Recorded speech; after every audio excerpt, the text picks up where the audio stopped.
forest of Brazil. As he is a very responsible bird, he loves to see his environment clean. So first one, he picks up the crumpled paper, walks all the way. What's next, buddy?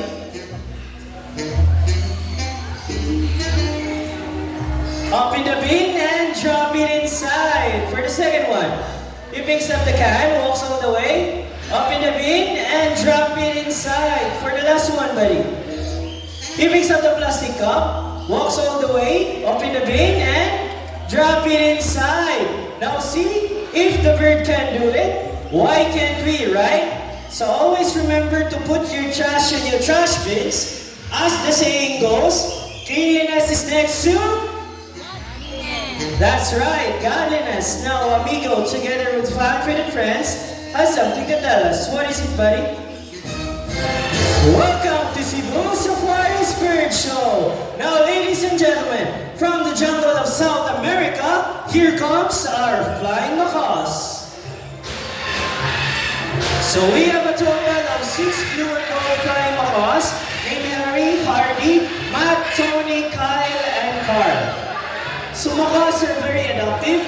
Whatever environment that they're in, it becomes quite normal to them. Meaning, if they are surrounded by many people, they will accept many people. For their diet, they mainly eat fruits, vegetables, nuts, and seeds.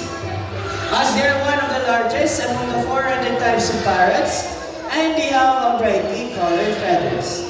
Now guys, you want to stay with me or want to go back inside and get some more food now?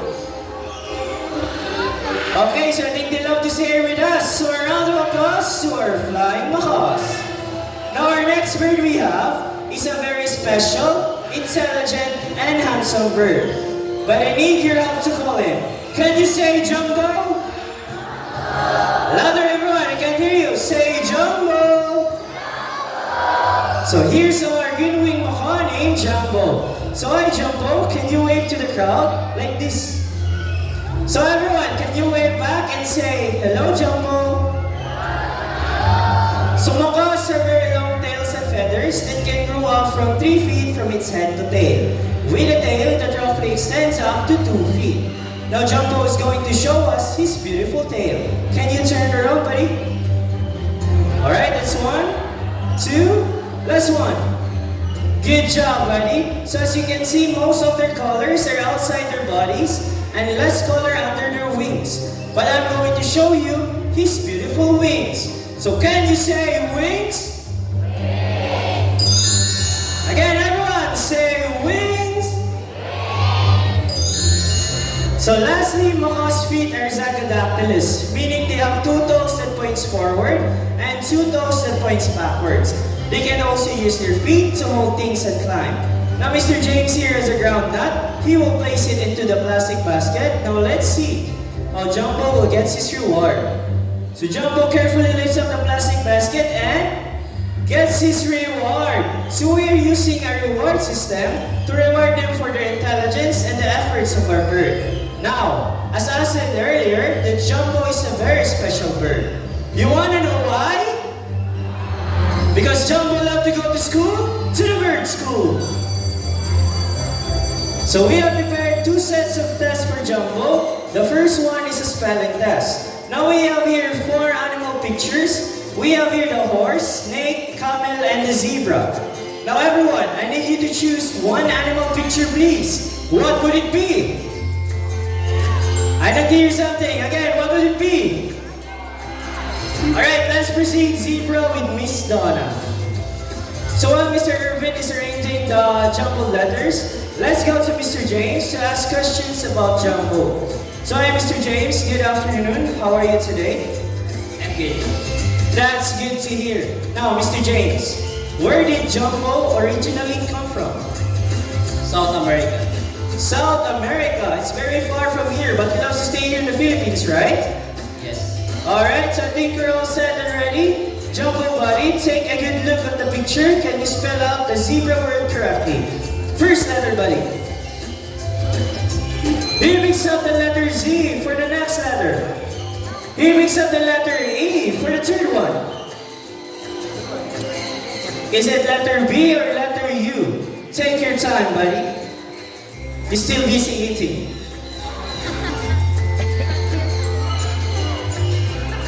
Alright, there's no need to rush. Here picks up the letter B for the next one.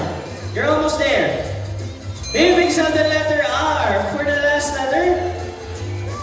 Here picks up the letter A. So zebra spells Z-E-B-R-A. Is it correct? Alright, since Jumbo did well on the first test, let's make it more difficult. Let's proceed to mathematical test in addition form. So I need two numbers from 1 to 10. Kindly raise your hands or hand sign, please. How about this side? Here's your hands lang. Alright, I see here 5. How about this side? Higher than 5. Alright, I see here 8. 5 plus 8. So while Mr. Irvin again is arranging the jumbled numbers, let's ask more questions about Jumbo. So Mr. James, what are Jumbo's favorite food? Variety of seeds, fruits, and vegetables. So Jumbo's favorite foods are variety of seeds, fruits, and vegetables. My second question, Mr. James, what are Jumbo's favorite subject? English and math. Wow, English and math. My last question, Mr. James, where did Jumbo go to school? University of Cebu Safari. University of Cebu Safari. Now let's see how good he is at math. Jumbo, what is 5 plus 8? Everyone, what is 5 plus 8? Alright, first number, buddy. Then picks up the number 1. For the last number? Is it number 5 or number 3? Take your time, buddy. Then picks up the number 3. So 5 plus 8 is equals to 13. Is it correct? So a round of applause to our Ginuwing Makoni, Jumbo. So at this moment, I need volunteers. I need one kid and one adult volunteer. Kindly raise your hands if you want to volunteer. So we have here our volunteer staff, Atiara. She will be the one who will pick the volunteers and give instructions. So for the adult volunteer, kindly raise your hands down. For the adult, raise your hands down.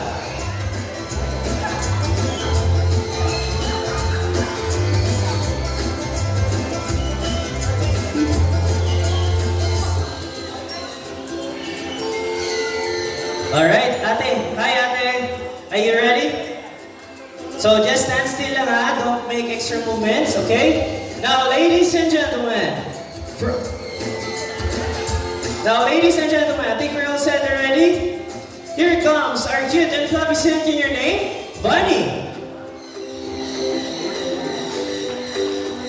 So Bunny is a medium-sized bird with golden plumage from his head down to its underparts and have green wings. Despite his size, Bunny has a big heart as he loves to share his food with his friends. So after he finishes his food, he will go back inside and call his friends. So if you want to feed them, we have Centennial feeding at the Birds of the World. I can assure you that it will be an amazing experience. Thank you so much, Ate. You can now take your seat. Now, Mom, are you ready? Now hold it, both of your arms up. Alright. Now, ladies and gentlemen, here comes our group of Centennials, Bunny's friends.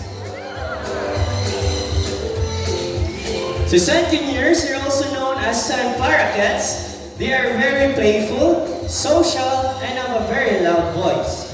They are natives to the northeastern parts of South America, like Brazil and Venezuela.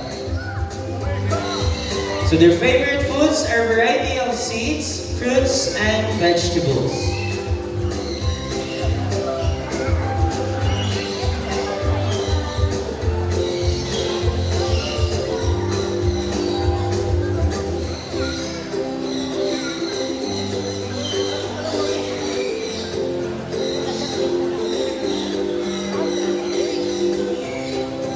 Alright, thank you so much, Ma'am. You can now take your seat.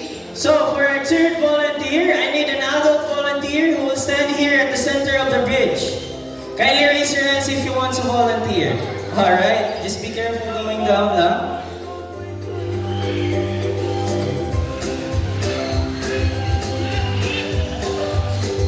Yes, stand here at the center of the bridge, ma'am. Face the crowd. And listen to Ate Ara's instructions.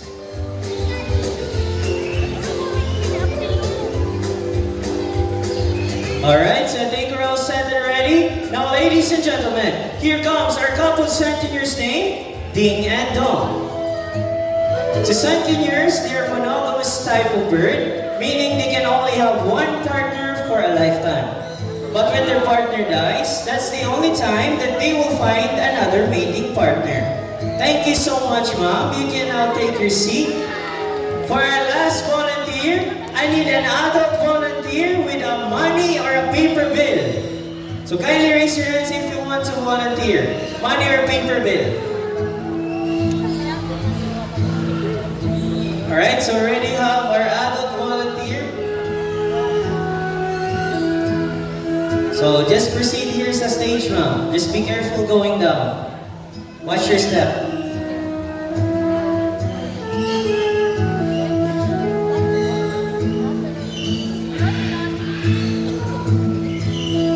Here, ma'am, left side.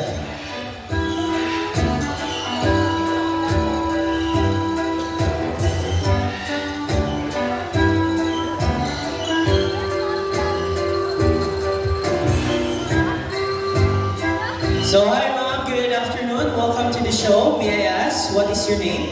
Rowena. So, hi, Miss Rowena. So, kindly show your money to the crowd, ma'am. Wave it to them.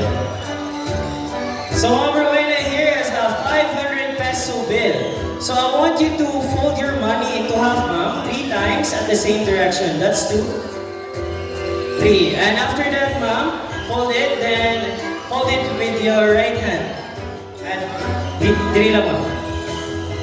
Hold the tip of the money and hold it in your right hand, like this. No, sa right arm. Backwards naman. Alright, hold it like this. So are you ready, ma'am? So just stand still and enjoy the show, ma'am. Now, ladies and gentlemen, here comes our another cute and fluffy centennial name, Sunny. So Sunny loves money. Normally in the wild, they love to pick up things and build their nest. Now let's see what Sunny will do. Sunny flies all the way to Ma'am Rowena and he picks the 500 peso bill. Bye-bye, Sunny, and bye-bye, 500 pesos. Let's wait here lang, ma'am. Here lang. So, ma'am, what is your message to our bird, Sunny? Thank you, Sunny, for your food. Can he keep the money, ma'am? Oh, you're very generous. So, serious question, ma'am. Did you enjoy our show? Yes. So, since you enjoy, can we do it again, like another 1,000 pesos? No na, Sunny, ha? No, na. So I'm just kidding, ma'am. So I will help you get your money back. So extend your right arm like this and open your palm. Like that one. So ma'am, are you ready? So Sunny is a good bird. He loves seeds more than money. So Sunny, can you come out here please and return the money? So we have here Sunny. Sunny flies back all the way to Ma'am Rowena and he puts back the 500 peso bill. Good job, Sunny. So, ma'am, what is your message to our Sunny? Thank you, Sunny. Is he a good bird, ma'am? Yes. So, ma'am, since you're already here on stage, is it okay that you will be our next volunteer for our next act?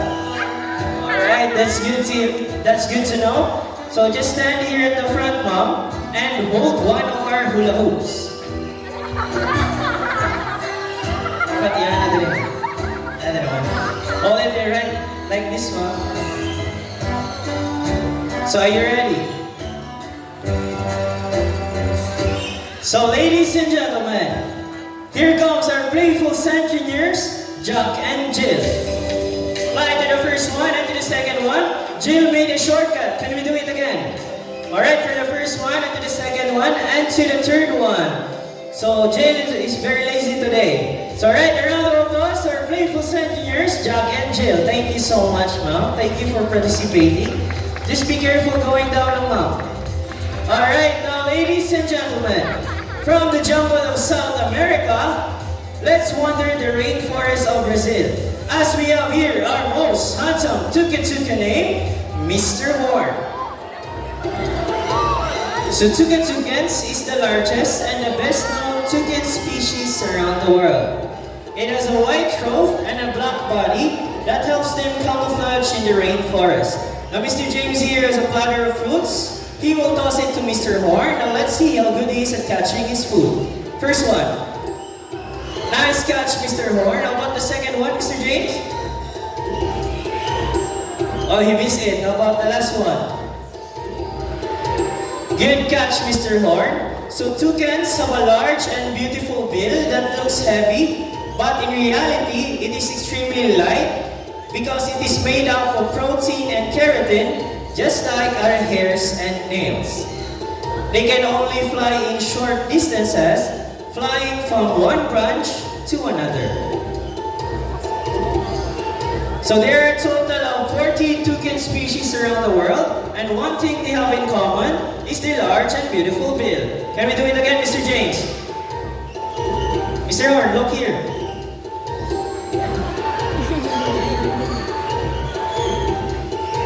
Alright, I think Mr. Horn would like to go home now. So a round of applause to our most handsome tuca-tuca name, Mr. Horn.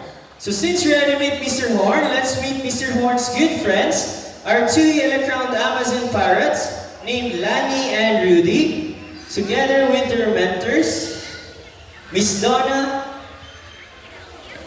and Mr. James. I'll add it to them for a moment. Okay, thank you, Mr. Dustin. Again, everyone, this is our yellow-crowned Amazon parrot named Lani and Rudy. Yellow-crowned Amazon parrot is the most commonly kept Amazon due to its talking ability and playfulness. That's right. And mimic is to copy sound of what we heard every day. Okay, can you say hi?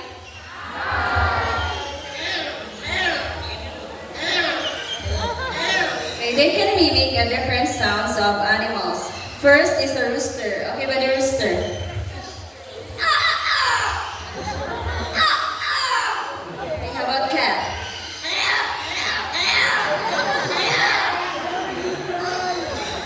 Can you bark? Can you bark, buddy?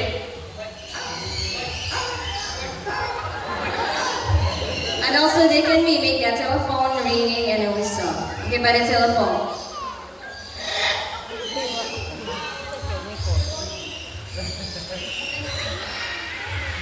Okay, whistle.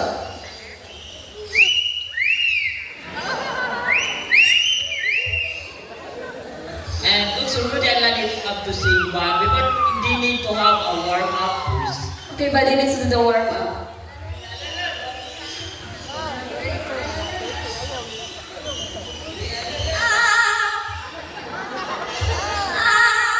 How about the first song?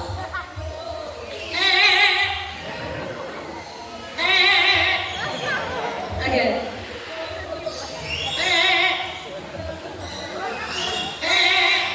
Okay, before the second song, let me ask first, who's celebrating their birthdays today or within this month? Okay, hi, happy birthday, and now listen carefully because Lani and Rudy will sing a happy birthday song. Okay, but sing happy birthday.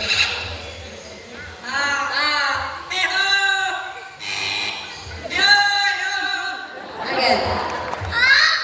Sing happy birthday.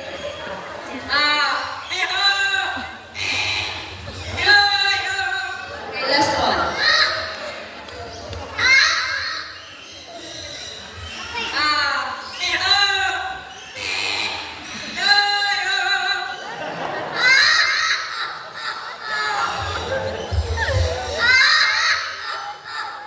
Okay, everyone, a round of applause to our mimicking bird named Lani and Rudy.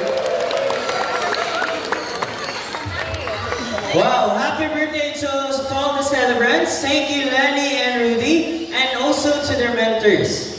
So hi everyone, are you enjoying the show so far? So since you already witnessed the skills and talents of our fluffy birds, it's time to meet some raptors, our birds of prey. So birds of prey are big birds with pointed beaks, sharp talons, and have wide wings. Examples are hawks, kites, eagles, and vultures. So I need the cooperation of everyone, so please sit down, turn off the flashes of your phones, and do not try to reach out our birds. Because our next set of birds are going to showcase their extraordinary hunting skills and flight styles. Lastly, they will fly closer to you. So again, just please sit down.